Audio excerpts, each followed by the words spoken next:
ఉన్నావ్ అత్యాచార కేసులో ఢిల్లీ హైకోర్టు కీలక తీర్పు వెల్లడించింది. నిందితుడు కుల్దీప్ సెంగార్ శిక్ష సస్పెన్షన్ పిటిషన్ను ఢిల్లీ హైకోర్టు తిరస్కరించింది.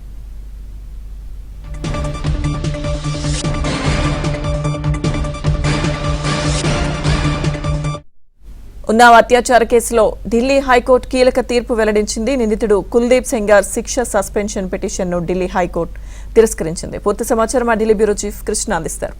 కృష్ణ, లక్ష్మీదుర్గ ఉన్నావ్ అత్యాచార కేసులో బీజేపీ మాజీ ఎమ్మెల్యే కుల్దీప్ సెంగార్ కు విధించినటువంటి జీవిత ఖైదును సస్పెండ్ చేయడానికి ఢిల్లీ హైకోర్టు నిరాకరించింది.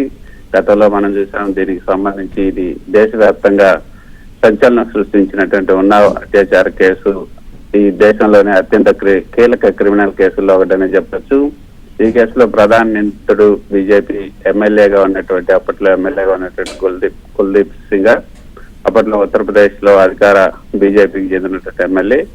2017లో ఏదైతే ఉత్తరప్రదేశ్ లో ఉన్నావ్ జిల్లాకు చెందినటువంటి ఒక యువతి తనపై జరిగినటువంటి అత్యాచారంపై పోలీసులకు ఫిర్యాదు చేయడానికి ప్రయత్నం చేశారు. కానీ బాధితురాలని బెదిరించి సాక్షుల పైన ఒత్తిడి తీసుకొచ్చి బాధితురాల కుటుంబంపై కూడా దాడులు చేశారు.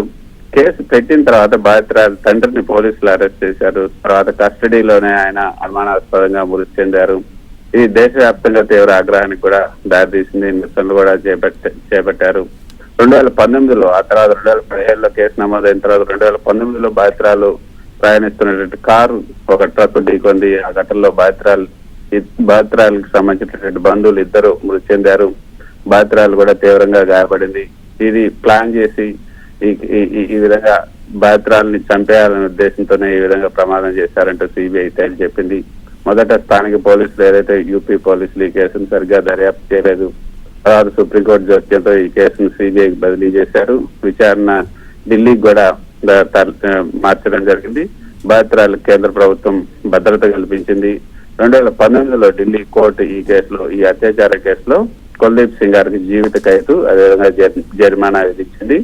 అదేవిధంగా ఈ కేసుతో పాటు కుల్దీప్ సింగ్ పైన బాధితురాల తండ్రి కస్టడీ మరణం కేసు, అదేవిధంగా సాక్షులపై దాడి, కుట్ర కేసులు ఇవి కూడా వాటిల్లో కూడా కఠిన శిక్షలు విధించింది. అయితే కుల్దీప్ సెంగార్ తనకు విధించినటువంటి శిక్షను సస్పెండ్ చేయాలంటూ ఢిల్లీ హైకోర్టును ఆశ్రయించారు.